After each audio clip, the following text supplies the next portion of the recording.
no livro de Lucas, no capítulo 15, do versículo 11 ao versículo 24.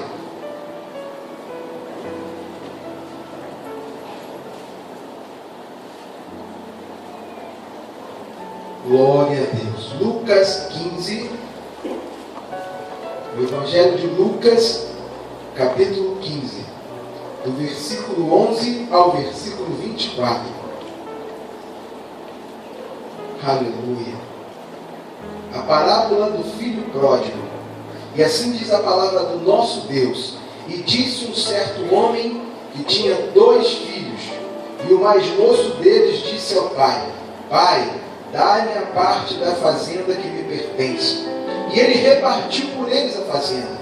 E poucos dias depois, o filho mais novo, ajuntando tudo, partiu para uma terra longínqua. E ali desperdiçou sua fazenda, vivendo dissolutamente. E havendo-lhe gastado tudo, houve naquela terra uma grande fome, e começou a padecer necessidades. E foi e chegou-se a um dos cidadãos daquela terra, o qual o mandou para os seus campos a apacentar porcos. E desejava encher o seu estômago com as bolotas que os porcos comiam, e ninguém lhe dava nada. E caindo em si, disse: Quantos trabalhadores de meu pai têm abundância de pão, e eu aqui pereço de fome? Levantar-me-ei e irei ter com meu pai, e dir-lhe-ei: Pai, pequei contra o céu e perante ti, já não sou digno de ser chamado teu filho, faze-me como um dos teus trabalhadores. E levantando-se foi para o seu pai. E quando ainda estava longe, viu o seu pai e se moveu de íntima compaixão.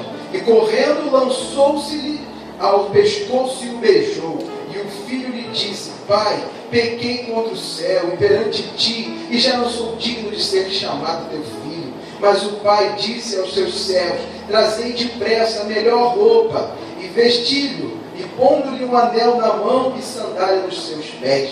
E trazei o bezerro cevado, e matai-o, comamos e alegramos-nos, porque este meu filho estava morto e reviveu, tinha se perdido e foi achado. E começaram a se alegrar. Aleluia. Podeis assentar, queridos. Aleluia. Glória a Deus. Louvado seja o nome do Senhor Jesus. Queridos, eu analisando essa parábola do filho pródigo, eu tenho meditado bastante. E o Senhor começou a me incomodar muito acerca do primeiro versículo. No primeiro versículo ele disse um certo homem que tinha 2 filhos. Nós não possuímos aqui muitas informações acerca de como era a família deles. Não existe uma informação acerca da mãe, não existe uma informação assim clara de como era o convívio deles. Mas, porém, a pessoa do pai nessa parábola representa a pessoa de Deus.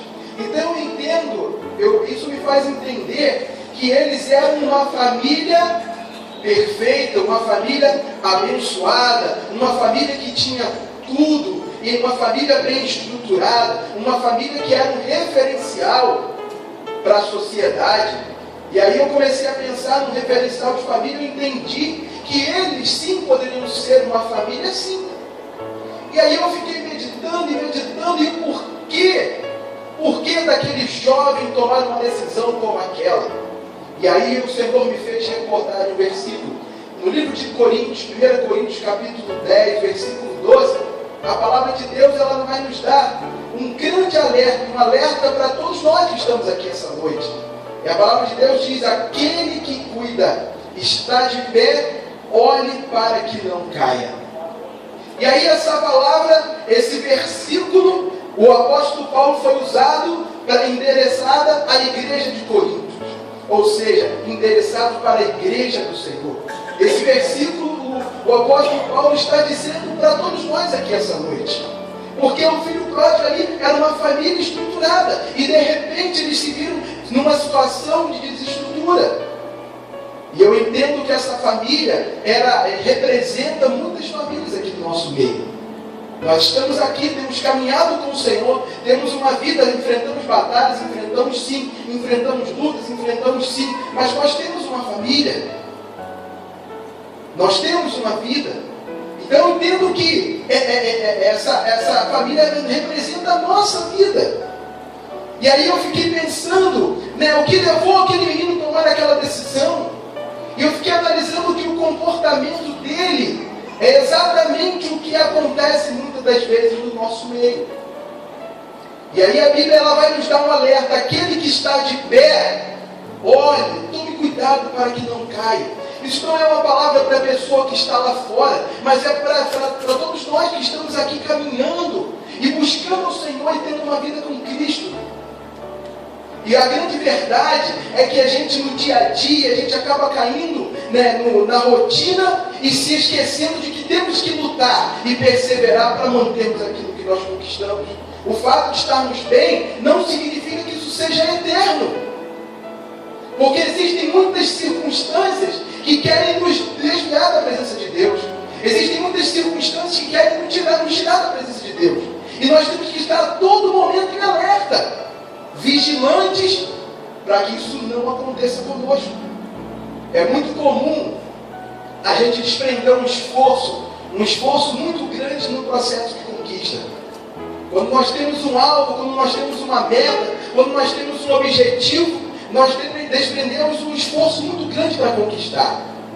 Mas depois que conquistamos, é natural que haja um relaxamento. Isso é notório. Às vezes lutamos tantos anos para conquistar alguma coisa, e quando conquistamos achamos que está tudo bem, tudo muito bem, e nada pode acontecer. Só que isso não é uma verdade. O que nós temos que entender é que nós estamos inseridos dentro de uma situação de risco.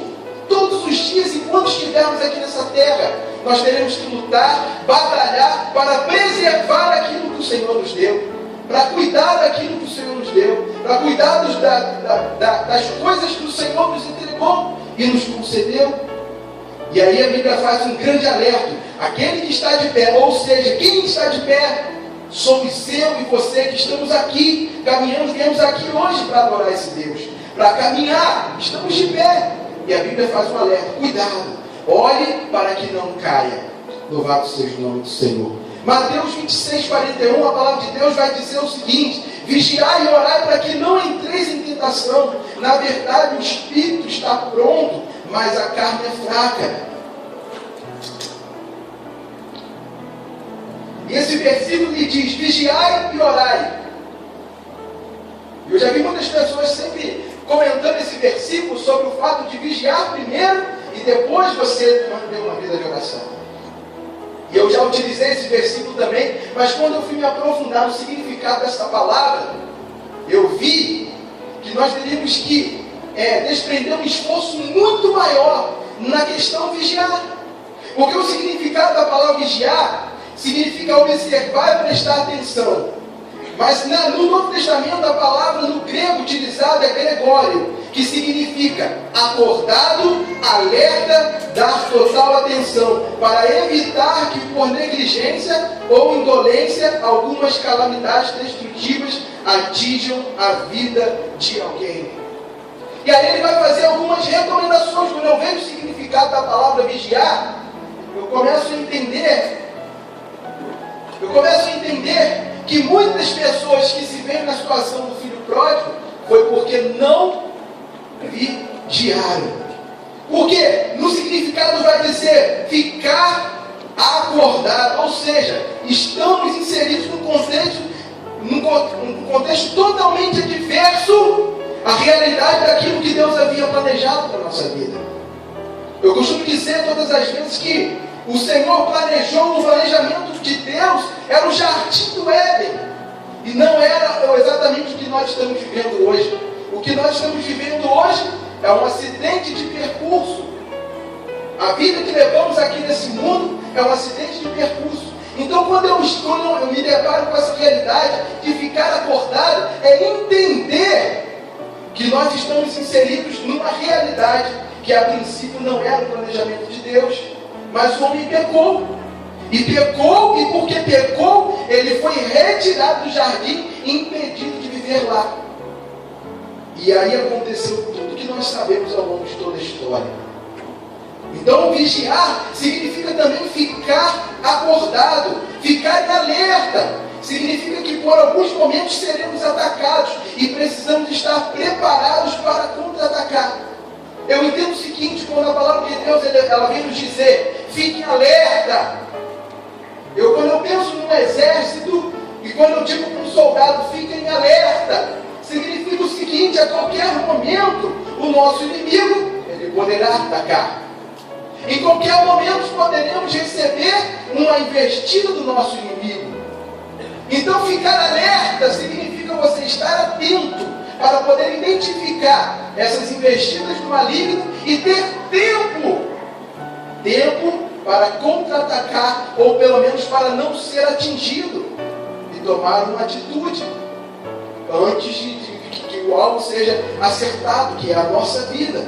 E no último ele diz total atenção. Significa, eu comecei a meditar, significa dedicarmos atenção naquilo que verdadeiramente importa. Fazemos tantas coisas todos os dias e às vezes não damos a devida importância e atenção, por exemplo, aos nossos filhos, à nossa vida de comunhão com Deus. E aí depois, mais para frente, não entendemos por que certas coisas acontecem. Mas é necessário darmos total atenção àquilo que realmente importa. A nossa vida de comunhão com Deus deve ser uma prioridade. Deve estar em primeiro lugar na nossa vida.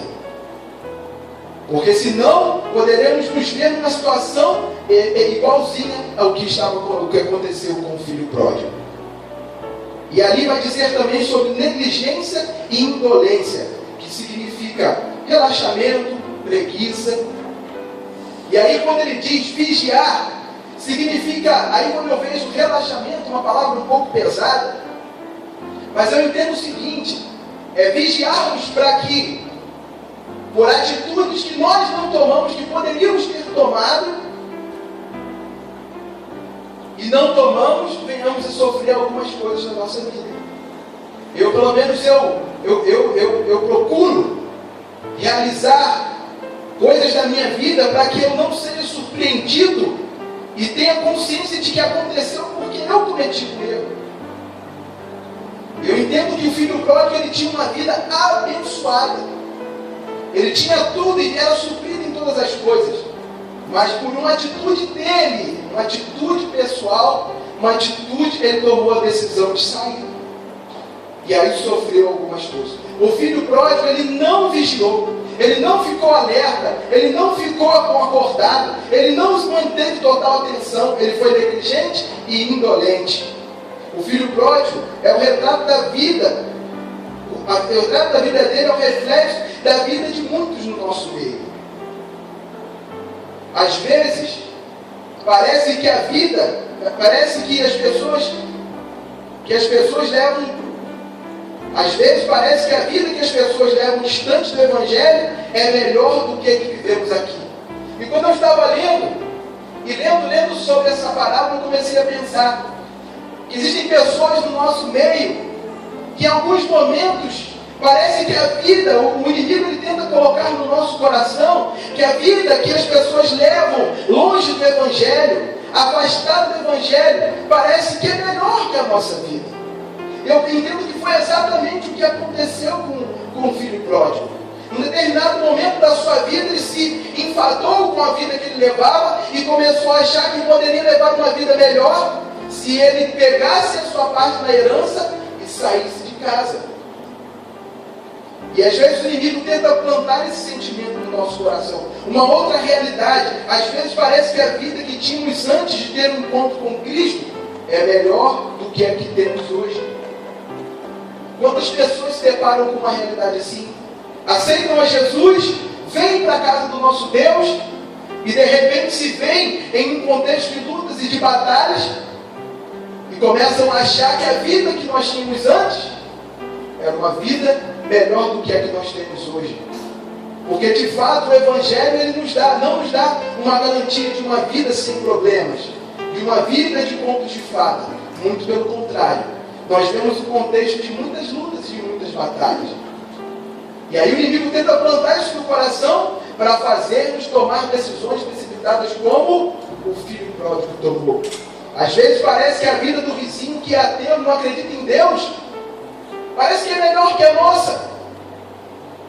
Às vezes acontece ou não acontece isso? Será que você nunca se pegou olhando para uma pessoa e falou, mas por que ele tem e eu não tenho? Por que ele consegue e eu não consigo? Às vezes acontece isso. Somos submetidos a isso. Uma estratégia demoníaca e maligna para nos afastar da presença de Deus. O inimigo, ele foi bem sucedido na sua ação contra o filho pródigo. Só que o que ele não esperava era que o pai reagisse da maneira que reagiu. Ele foi surpreendido pelo posicionamento do pai. Queridos, aguenta firme, não desista. Sabe por quê? Bom é deitar no seu travesseiro, deitar na sua cama, sem esperar que você venha a ser surpreendido. Por exemplo, existem pessoas que dormem, estão lá fora, possuem os seus carros, possuem o dinheiro, mas dormem e não sabem se vão acordar. Bom, queridos, é saber que não vou ser preso, porque procuro viver honestamente. Isso é que é bom. Bom é saber o melhor de todas as coisas. Bom é saber que eu tenho um pai e que eu posso contar com ele em qualquer momento da minha vida. Aleluia! É isso que é bom. É saber que eu tenho um pai e que eu posso contar com ele em qualquer circunstância da minha vida. E assim é a nossa vida com Deus. Vamos enfrentar lutas, vamos enfrentar batalhas, mas eu sei que eu posso contar com ele. Eu sei que no momento certo ele vai segurar na minha mão e vai me fazer passar pelo meio do mar. Eu sei que se for preciso que ele abra o mar na minha frente, eu sei que ele vai abrir. Eu sei que se for preciso ele faz com que as muralhas desçam pelo chão adentro. E por que eu estou dizendo isso? Porque eu quero te motivar e que você saiba que independente das lutas e das batalhas que nós enfrentamos, porque servimos a Cristo, aleluia, existe um Deus que está olhando para a sua vida, existe um Deus que está contemplando a sua vida, a sua casa, a sua família, e no momento certo ele vai se levantar em teu favor. No momento certo ele vai se levantar em teu favor. Louvado seja o nome do Senhor Jesus. O pai estava bem, os meninos também, mas existe um quarto personagem que não se agradava nem um pouco do bem-estar daquela família. E eu quero te perguntar, quem é esse quarto personagem? Ele não aparece na parábola do filho pródigo, e nem aparece, a não ser que tenhamos o dom de visão, não conseguimos enxergar. Esse é o inimigo das nossas almas, Satanás, o adversário, o diabo. Eu tenho certeza que ele não se agradava do convívio daquela família, como ele não se agrada do convívio da sua família, como ele não se agrada do fato de você estar aqui essa noite. E ele não se agradava e se levantou colocando no coração daquele menino o desejo de ir embora. Então você me diga, mas como isso? Se a gente for ler no livro de João, capítulo 13, versículo 2, nós vemos claramente lá que Judas, lá diz claramente que Satanás colocou no coração de Judas que ele traísse Jesus. Então, de alguma maneira, ele usa alguns artifícios para nos colocar essas coisas no nosso coração e nos desviar da presença de Deus. Ele sabe o que Deus tem para a sua vida, ele sabe as promessas que o Senhor te fez, ele sabe o potencial que Deus colocou em você, ele sabe aonde o Senhor quer te levar, aonde ele vai te levar, o que o Senhor vai te conceder. Ele sabe tudo isso. O filho pródigo, em um momento da sua vida, achou que viveria melhor, tendo total liberdade para administrar a sua parte na herança. Só que no momento que ele tomou essa decisão, ele atendeu o apelo do inimigo e rejeitou o cuidado do seu pai. Por quê? Porque ele achou que se ele saísse do convívio com o seu pai, ele viveria melhor. Eu duvido que ele sabia que ele ia parar onde ele parou. Eu duvido que ele imaginou que ele pudesse chegar aonde ele chegou. Duvido. Ele saiu e achou que se ele tivesse total domínio daquele recurso financeiro, ele viveria melhor. e por isso ele tomou essa decisão. Existem pessoas que reclamam por não possuírem oportunidade. Às vezes reclamamos ou não reclamamos porque não temos oportunidade. Talvez essa foi a realidade daquele garoto. Quando ele se viu na situação que ele se encontrava, tendo vontade de comer a comida dos porcos, trabalhando de empregado, aleluia, quando ele se viu naquela situação, ele deve ter reclamado de oportunidade. E às vezes somos assim, reclamamos por não ter oportunidade. Mas a grande verdade é que aquele garoto, ele teve uma mega oportunidade. Uma delas que ele desperdiçou foi o cuidado do seu pai. Mas quando ele saiu, e saiu com a sua parte na herança, ele teve uma mega oportunidade. Ele poderia pegar aquela provisão, aquela parte da fazenda e multiplicar aqueles valores. Ele podia usar de uma outra maneira. Ele podia ter crescido. Ele podia ter prosperado.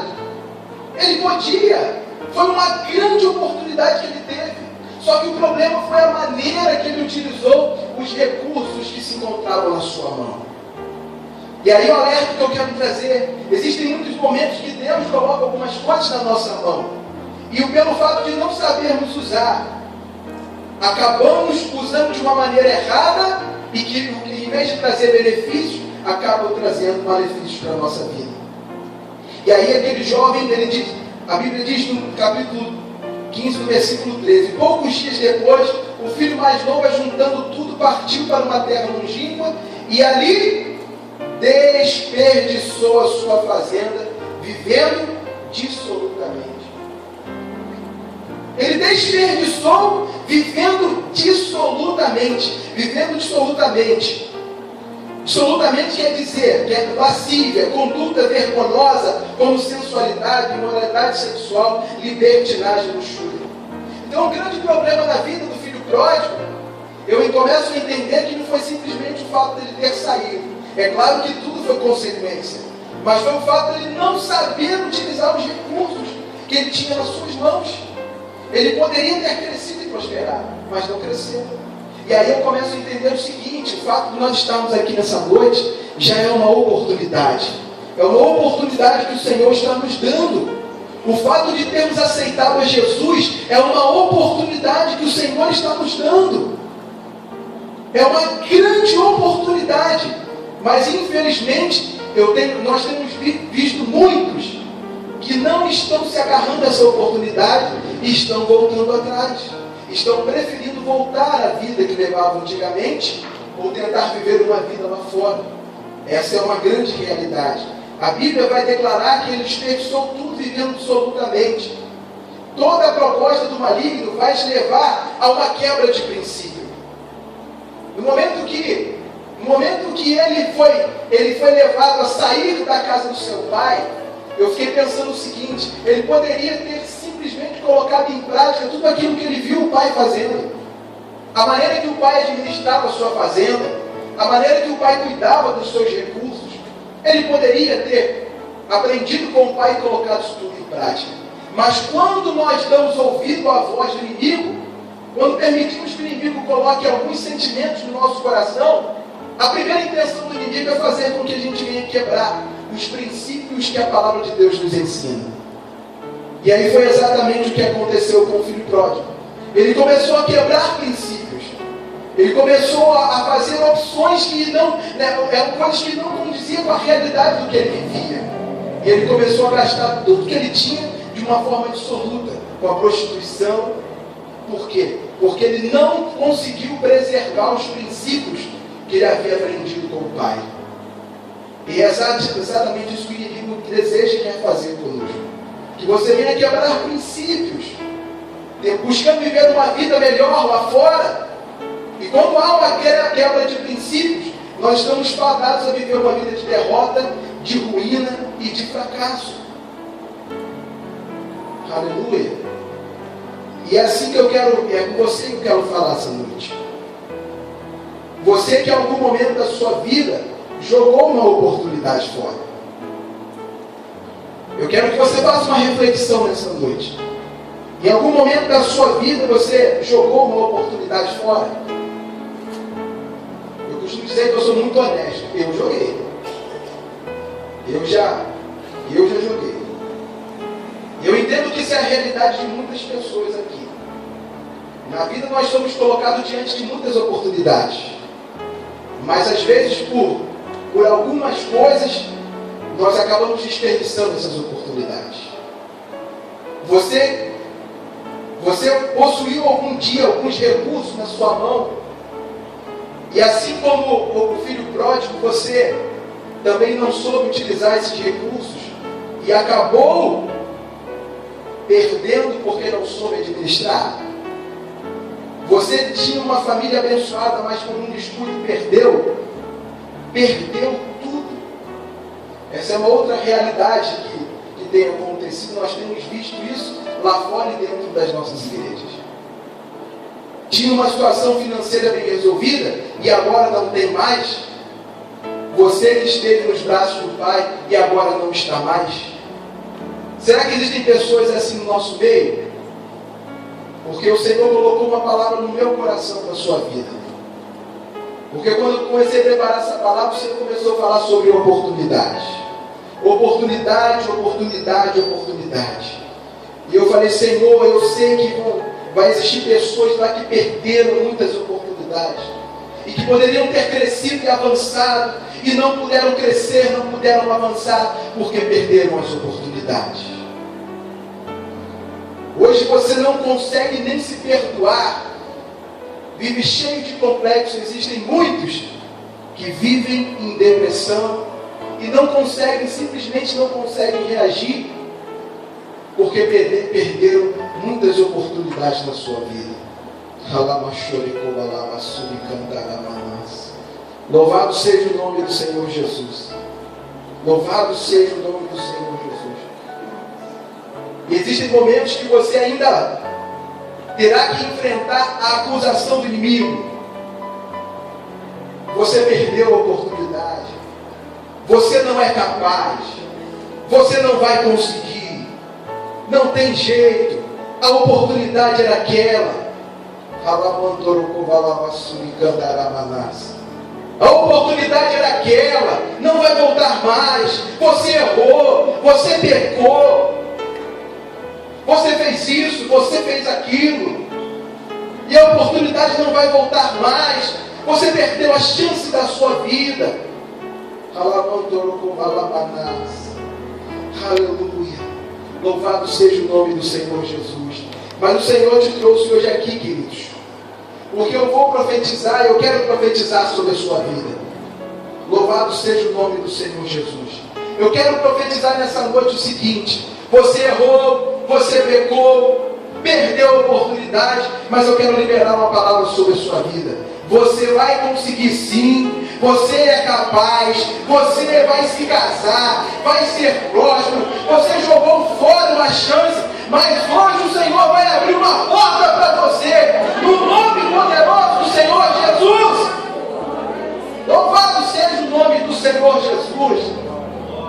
Louvado seja o nome do Senhor Jesus. Eu pedi ao Senhor, Senhor, eu vou ministrar, e eu lhe peço que o Senhor possa abrir portas na vida do seu povo.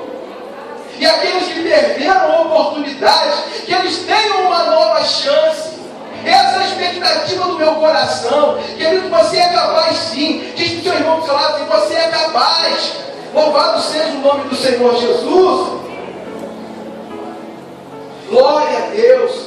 Sozinho nós nada podemos fazer, mas com Deus nós podemos todas as coisas. Aleluia. Existe uma outra coisa, queridos. Entenda uma coisa: não existe nada, mas nada nessa vida que Deus não possa fazer. Talvez você tenha perdido uma oportunidade e agora realmente parece que não vai dar, que você não vai conseguir. Mas entenda uma coisa: não existe nada nessa vida que Deus não possa fazer. Ele é o Deus do impossível. Ele é o Deus do impossível. Ele pode todas as coisas. Louvado seja o nome do Senhor Jesus. Sabe por que o diabo ele olha para você e fica morrendo de raiva de você. Eu confesso que quando eu estava preparando essa mensagem, quando eu cheguei nessa parte, minha vontade era pular um carro e louvado seja o nome do Senhor Jesus. Sabe por que ele tem tanta raiva de você? Aleluia. Porque o diabo, ele errou. Ele perdeu uma chance que ele teve. E nunca mais vai ter outra. Mas para você o Senhor diz o seguinte: vinde a mim os cansados e oprimidos, e eu vos aliviarei. Aleluia! É por isso que ele morre de raiva de você, querido. Porque para você o Senhor diz: a porta que eu abro, ninguém pode fechar. Aleluia! Louvado seja o nome do Senhor Jesus. Para você o Senhor diz: eu abomino o pecado, mas eu amo o pecador. Aleluia! Eu amo o pecador. É por isso que ele morre de raiva de você, querido. Porque ele não vai ter nunca mais uma oportunidade. Mas você todos os dias tem a oportunidade de ir diante desse Deus, de estar diante desse Deus. Louvado seja o nome do Senhor Jesus. O diabo, ele errou e perdeu a sua posição. Mas você não, querido. Você volta e está tudo no mesmo lugar. Sua posição, seus dons e tudo aquilo que Deus te deu. A Bíblia vai declarar que o inimigo, ele, no momento em que ele tentou ser maior que Deus, ele foi expulso, foi derribado do céu. Louvado seja o nome do Senhor Jesus. Mas com você não, queridos. A história é bem diferente. E a parábola vai nos ajudar a entender e compreender isso.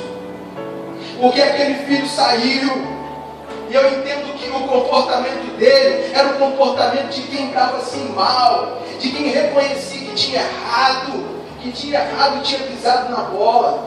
Mas um dia ele pensou: não, eu vou voltar para a casa do meu pai, eu quero ser como os empregados do meu pai. E aí eu fiquei olhando e vi que aquele garoto, ele era estrategista.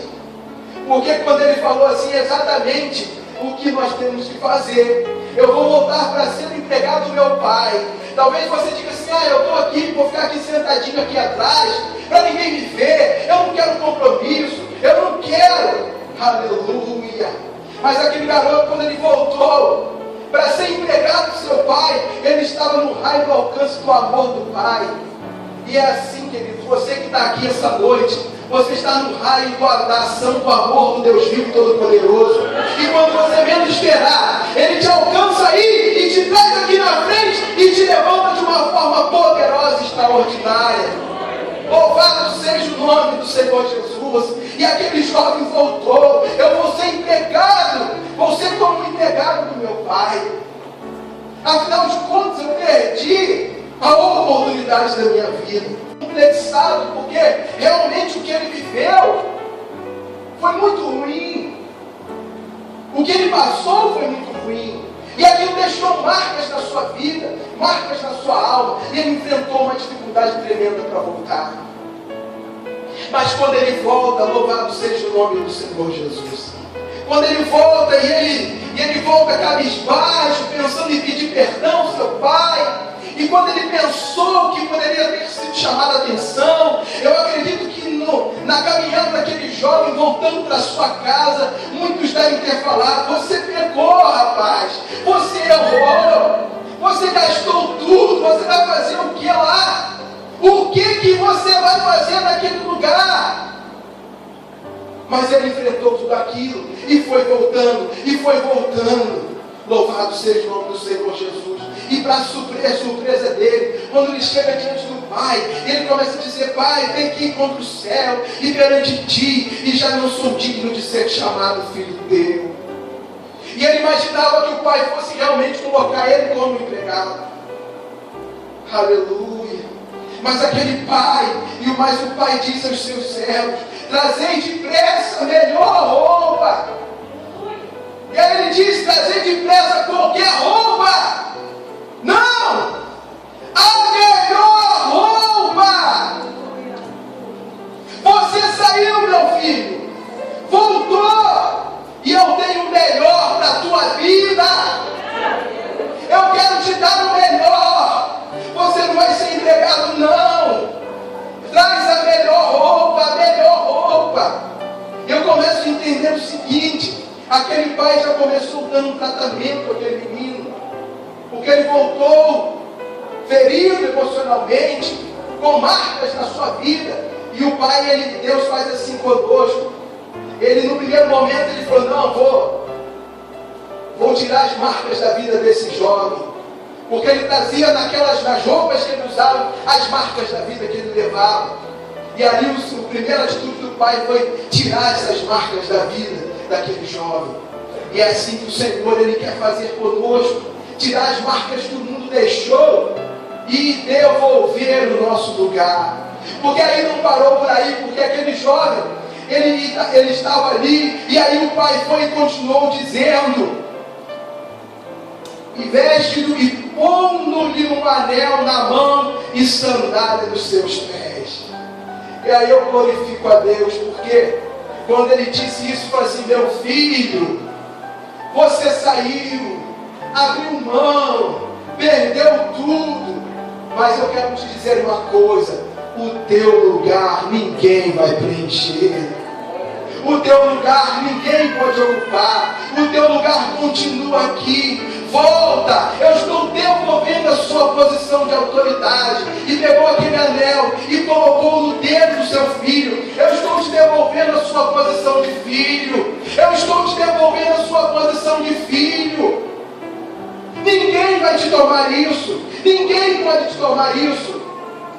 E aí eu fico pensando que o inimigo ele fica doido com isso, porque ele errou e perdeu a sua posição no céu. Mas nós cometemos erros, perdemos oportunidades, e quando nos voltamos para Deus, Ele nos chama de filho. Filhos, e devolve a nossa posição diante de Deus. Louvado seja o nome do Senhor Jesus. O diabo pecou e não existe perdão para ele. Não existe nenhuma possibilidade de ele ser perdoado. A Bíblia já estabeleceu uma sentença de morte para o diabo. Mas para mim e para você, a Bíblia declara no livro de 1 João, capítulo 1, versículo 9: se confessarmos os nossos pecados, Ele é fiel e justo para nos perdoar os pecados e nos purificar de toda injustiça. Aleluia! Para mim e para você existe o perdão. O diabo errou e as portas do céu se fecharam para ele eternamente. Eternamente. Mas para mim e para você, queridos, louvado seja o nome do Senhor Jesus. O Senhor Jesus morreu na cruz do Calvário para que uma porta permanecesse sempre aberta. Uma porta de acesso ao céu, uma porta de acesso ao Senhor, uma porta que nos leve a Deus. O Senhor Jesus, Ele morreu para nos conceder essa dádiva, esse presente, uma porta sempre aberta de acesso ao Senhor. Com isso eu não quero lhe incentivar a perder oportunidades. É importante aproveitarmos as oportunidades, é muito importante. Mas eu quero demonstrar que com esse Deus existe uma promessa, existem promessas, existem portas que Ele pode abrir para você e vai abrir na autoridade do nome de Jesus. O diabo ele errou e foi expulso do céu, mas para você o Senhor Jesus declara: filho, volta para casa, tem uma festa muito linda esperando por você. Louvado seja o nome do Senhor Jesus. Eu lembro daquele louvor do Jair Bonfim, ele declara: filho, volta para casa, há uma festa muito linda esperando por você. Filho, volta, te amo de um jeito que ninguém sabe amar você. Aleluia! Louvado seja o nome do Senhor Jesus. Glória a Deus. Para você, querido, existe uma porta aberta hoje. Hoje o Senhor quer trabalhar na sua vida. Eu não estou pregando aqui um evangelho de contos de fada, não, mas existe possibilidade. Mas sabe por quê? Porque aquele jovem, ele teve uma atitude. ele teve uma atitude. No meio de toda aquela tribulação, a Bíblia vai declarar que ele caiu em si. Ele reconheceu o que ele fez. E talvez para ele era muito difícil voltar atrás. Mas ele enfrentou o problema. E é assim que nós temos que reagir também. Temos que enfrentar os nossos problemas e ir em busca da solução. E aí ele voltou, ele caiu em si, teve uma tomada de consciência e reconheceu que estava errado. E ele reconheceu isso e falou: vou voltar para a casa do meu pai. Seja como for, seja da maneira que for, mas eu vou voltar para a casa do meu pai. Louvado seja o nome do Senhor Jesus. Eu me lembro de uma história que a gente está encerrando. Eu me lembro de uma história que na verdade é uma outra versão da parábola do filho pródigo. E eu acho fantástico essa outra versão que explica um pouquinho melhor o retorno daquele filho. E nessa outra versão da parábola do filho pródigo, assim como nessa parábola, o filho ele foi embora. Por algumas circunstâncias, não foi por causa do dinheiro, mas simplesmente ele achou que poderia ir embora. E como aconteceu com aquele filho pródigo, ele passou situações difíceis. E em um determinado momento da sua vida ele começou a sentir saudade da sua casa, saudade da sua família. E pensou em voltar, mas quando ele pensou em voltar, ele achou que aquele pai não o iria receber. E aí ele mandou uma carta para a casa do seu pai. E ele disse para o pai: pai, eu quero voltar, mas eu preciso saber. Aleluia. Eu preciso saber se o Senhor vai me aceitar de volta. Ele mandou aquela carta e disse: pai, se o Senhor for me aceitar de volta, coloca um pano de tecido branco pendurado na janela. E aí aquele menino pegou o trem para retornar para a casa do seu pai. E ele estava muito aflito, muito ansioso, muito preocupado. E ele sentou-se do lado de um outro homem e começou a conversar com aquele homem, e explicou toda aquela situação para ele. E ele estava ansioso e a viagem era muito longa. E ele queria chegar logo na casa do pai para olhar para a janela e ver se o pai tinha colocado aquele tecido branco na janela. E ele começou a falar com aquele homem: meu amigo, por favor, olha que eu não tenho nem coragem de olhar. Quando estiver chegando na casa do meu pai, eu vou te explicar como que é. E eu quero que você olhe. Eu quero que você veja, porque eu não sei. Eu estou muito preocupado, estou muito ansioso. Eu não sei se meu pai vai me aceitar. Não sei como será a reação do meu pai. E aquela viagem foi correndo, e foi correndo, e eles foram conversando, e a ansiedade foi tomando conta do rapaz também. E eles começaram a ficar ansiosos e preocupados. E aquele outro rapaz já não sabia mais o que fazer para conter a ansiedade daquele jovem. E quando passou a viagem, e eles começaram a chegar perto, e aquele jovem começou a dizer: meu amigo, está perto da casa do meu pai, está próximo da casa do meu pai, por favor, olhe, é uma casa assim, é uma casa assada, a casa é desse jeito, está do lado esquerdo, olha para mim, vê se tem alguma coisa. E aí quando eles começaram a chegar, aquele outro jovem que estava com ele ficou sem palavras. E ficou sem palavras, e aquele jovem começou a achar que tinha dado alguma coisa errada. E ele foi e falou: meu amigo, abre os seus olhos e olha.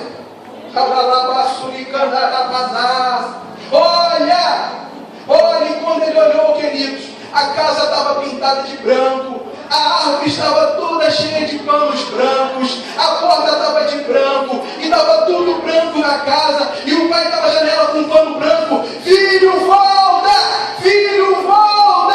Filho, volta! Aleluia! Glória a Deus! Louvado seja o nome do Senhor Jesus. Ele estava lhe declarando: filho, volta! Filho, volta! E aquele filho voltou. Exatamente assim. E é por isso que o inimigo nos odeia. Ele não tem essa oportunidade, mas nós temos. E existe um Deus no céu que está esperando para fazer uma grande festa.